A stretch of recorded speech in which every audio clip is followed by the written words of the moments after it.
तो अब एक और तरह की सीक्वेंस और सीरीज देखते हैं, है ना, उसको अपन क्या बोलते हैं, ज्योमेट्रिक प्रोग्रेशन।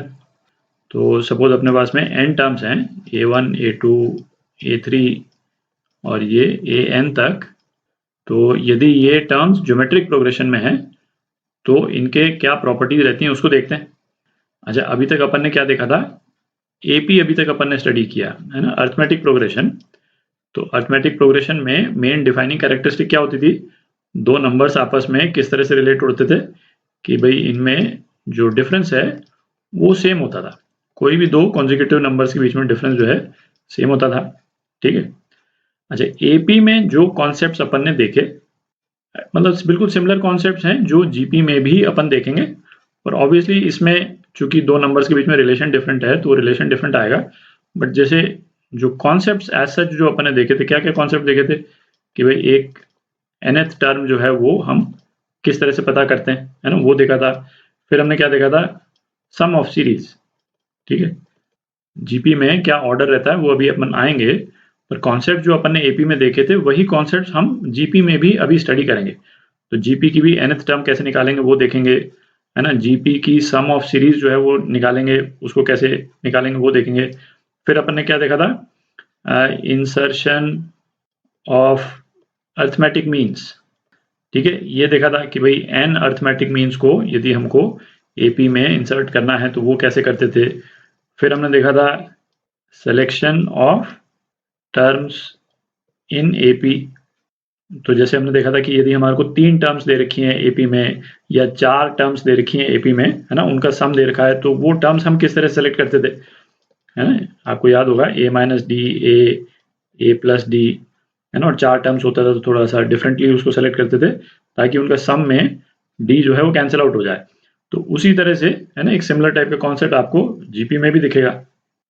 तो चूंकि एपी में आप इन कॉन्सेप्ट्स को एक बार पहले देख चुके हैं, ठीक है, तो जीपी में सेम कॉन्सेप्ट्स को हम थोड़ा और जल्दी कर सकेंगे, ठीक है। तो शुरू करते हैं। तो जीपी की जो डिफाइनिंग कैरेक्टरिस्टिक वो क्या है कि कोई भी दो सक्सेसिव जो टर्म्स हैं उनका रेशो सेम होता है। मतलब क्या निकला कि a2 अपॉन a1 ये जो है वो a3 बाय a2 के बराबर होगा और ये जो है वो a4 बाय a3 के बराबर होगा, है ना, एंड सो ऑन, ठीक है। और ये जो रेशो है इसको हम क्या बोलते हैं, इसको r से डिनोट करते हैं और इसको हम बोलते हैं कॉमन रेशो। एपी में क्या होता था, कॉमन डिफरेंस होता था, यहाँ पे कॉमन रेशो होता है, ठीक है। तो अब इन टर्म्स को हम किस तरह से लिख सकते हैं, दोबारा हम लिख सकते हैं जैसे फर्स्ट टर्म यदि a है ना, तो सेकंड टर्म क्या हो गई, सेकंड टर्म a r हो गई, ठीक है, क्योंकि रेशो जो है वो r रहेगा। थर्ड टर्म क्या हो गई, a r स्क्वायर हो गई, फिर हो गई a r क्यूब हो गई, और इसी तरह से। और nth टर्म जो है वो क्या हो गई, a r to the power n minus one. a r to the power n नहीं हुई, है ना, इसको ध्यान दें, a r to the power n minus one. जैसे वहां पे भी, जैसे एपी के केस में भी जो nth टर्म होती थी वो क्या होती थी, a plus n minus one D होती थी, है ना। इसी तरह से यहाँ पे भी a r to the power n minus one है, ठीक है। तो जीपी की जो nth टर्म है उसको हम क्या लिख सकते हैं, a r to the power n minus one, ठीक है। तो ये तो nth टर्म का एक्सप्रेशन हो गया, तो एक पॉइंट तो ये हो गया। अच्छा, दूसरा पॉइंट क्या, यदि हमारे को 3 टर्म्स दे रखे हैं, कोई भी 3 टर्म्स दे रखे हैं, ये 3 टर्म्स सपोज जीपी में है, तो b बाय ए ये किसके बराबर होगा, c बाय बी के बराबर होगा। तो इसका मतलब क्या हुआ, बी स्क्वायर जो है वो ए सी के बराबर होगा, ठीक है। और तो b जो है वो क्या हो गया, अंडर रूट ए सी के बराबर हुआ। और b को हम क्या बोलते हैं, b को हम बोलते हैं ज्योमेट्रिक मीन, ठीक है। और जिस तरह से, है ना, एपी के केस में यदि ये 3 टर्म्स यदि एपी में होते तो क्या रिलेशन होता, b जो है वो a plus C by two, है ना, इन दोनों के बिल्कुल बीच का टर्म होता है b, और b को हम क्या बोलते हैं, b को हम बोलते हैं अरिथमेटिक मीन। तो उसी तरह से जो बीच वाली टर्म है किसी भी 3 टर्म्स में जो कि जीपी में है उसको हम बोलते हैं ज्योमेट्रिक मीन, और वो क्या होगा, b is equal to under root A C के बराबर होगा। अच्छा, अब जिस तरह से अपन ने सम निकाला था, है ना, एपी का, उसी तरह से ज्योमेट्रिक प्रोग्रेशन का भी सम का जो एक्सप्रेशन है उसको भी निकाल लेते हैं। तो अब ऐसा करते हैं, ये जो जीपी अपने को दे रखा है ना, इसका सम निकालते हैं अपन, इसका सम निकालते हैं, इसके सम को एस बोल देते हैं, है ना, एस एन टर्म्स का सम जीपी के। तो एक इक्वेशन तो ये है।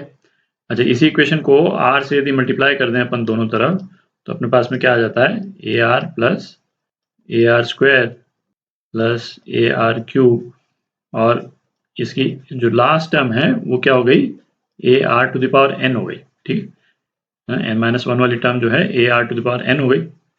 तो अब ऐसा करें, फर्स्ट इक्वेशन को सेकेंड इक्वेशन से माइनस कर देते हैं। ठीक है, तो क्या आ जाएगा अपने पास में, R minus one into S N is equal to A are to the power N. एक तो ये टर्म बच जाएगी, एक तो ये टर्म बच जाएगी, और एक ये टर्म बच जाएगी, बाकी सारी टर्म जो है वो कैंसिल आउट हो जाएंगी। ठीक है, तो A are to the power N minus A, तो ये हो गया A are to the power N minus one. तो एस एन जो है वो क्या हो गया, A are to the power N minus one upon R minus one. तो ये जो है वो जीपी में एन टर्म्स के सन का एक्सप्रेशन आ गया।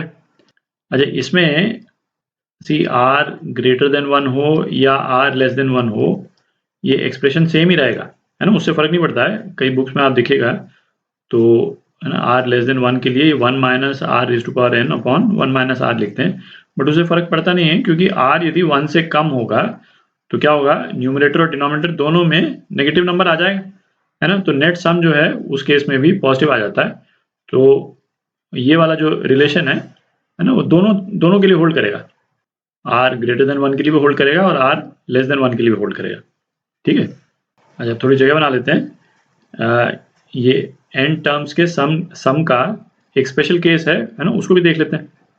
तो ये स्पेशल केस जो है वो क्या हुआ, ये स्पेशल केस हुआ इन्फिनिट सीरीज। ठीक है, तो आर जो है यदि ग्रेटर देन वन है ना, तब तो इन्फिनिट सीरीज का कोई मतलब निकलता नहीं, क्योंकि वो सम जो है वो इन्फिनिट हो जाएगा।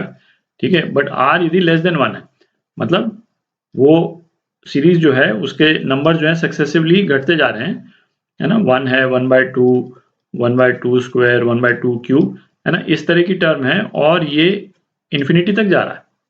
ठीक है, इसका मतलब n जो है वो इन्फिनिटी है, तो सम का एक स्पेशल शॉर्ट फॉर्म आ जाता है। n को यदि अपन इन्फिनिटी डाल देंगे, है ना, और r लेस देन वन है, तो r raise to power n क्या हो जाएगा, r raise to power n जो है वो जीरो को टेंड कर जाएगा। ठीक है, तो ऊपर क्या माइनस वन बच गया केवल, और नीचे r माइनस वन जो है, चूंकि r लेस देन वन है, और r माइनस वन जो है वो भी एक नेगेटिव नंबर हो जाएगा, चूंकि r जो है वो वन से कम है।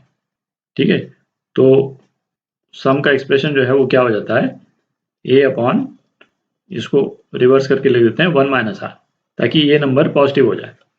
ठीक है, तो ये स्पेशल केस हो गया इन्फिनिट सीरीज का सम जब r जो है वो लेस देन वन है। ठीक है, जैसे इसी वाले केस में, है ना, इन सारे टर्म्स को यदि हम ऐड करना चाहें तो हमारे पास में इनका एडिशन जो है वो क्या आ जाएगा, s इन्फिनिटी, इसको इस तरह से लिखेंगे, फर्स्ट टर्म वन है और ये one minus one by two, तो ये कितना हो गया, टू। तो इस सीरीज का जो सम टोटल है वो टू के बराबर हो जाएगा। ठीक है, तो आप कुछ एग्जांपल्स करेंगे, है ना, जनरल टर्म और सम को लेकर के, तो उससे और क्लियर हो जाएगा। तो जैसे ज्योमेट्रिक प्रोग्रेशन की सीरीज के जो एग्जांपल हैं वो क्या हो गए, जैसे फर्स्ट टर्म यदि वन है, सेकेंड टर्म टू, फिर two square, two cube, and so on. ठीक है, two raise to power N minus one, ये इसकी जनरल टर्म हो गई। तो अब आप देखें, रेशो जो है किसी भी दो टर्म्स का वो क्या है, टू है, और ये सीक्वेंस जो है वो एक्सपोनेंशियली इंक्रीज कर रही है। ठीक है, अच्छा इसमें जरूरी नहीं है कि ये जो रेशो है वो वन से ज़्यादा ही हो, वन से कम भी हो सकता है ना। तो पहली टर्म जैसे वन है, दूसरी टर्म वन बाय टू, तीसरी term one by two square, one by two cube, है ना, इस तरह से भी ज्योमेट्रिक प्रोग्रेशन जो है वो किसी सीक्वेंस का हो सकता है। ठीक है, इसमें हर एक टर्म को यदि किसी एक टर्म से हम मल्टीप्लाई कर दें, तब भी जो रिजल्टेंट सीक्वेंस है वो भी जीपी में ही रहेगी, है ना। सपोज हर एक टर्म को मैं 7 से मल्टीप्लाई कर देता हूँ, तो 7 इंटू वन, ये 7 into two, 7 into two square, 7 into two cube, ratio जो है अभी भी दोनों टर्म्स का टू ही रहा। ठीक है, तो इसकी जो जनरल टर्म है वो क्या हो जाएगी, a are to the power n minus 1। आप देख लें, इस वाले केस में भी यदि मैं इसको मल्टीप्लाई सपोज 5 से मल्टीप्लाई कर देता हूँ, तो है ना 5 इंटू 1/2 स्क्वायर, 5 इंटू 1/2 क्यूब, तो इस वाले केस में भी दोनों टर्म्स का रेशियो जो है वो क्या हो जाएगा 1/2, और इस वाले केस में दोनों टर्म्स का रेशियो क्या है 2 है, कॉमन रेशियो 2, और यहाँ पे 1/2, तो यहाँ पे भी हम लिख सकते हैं a r raise to power n minus 1।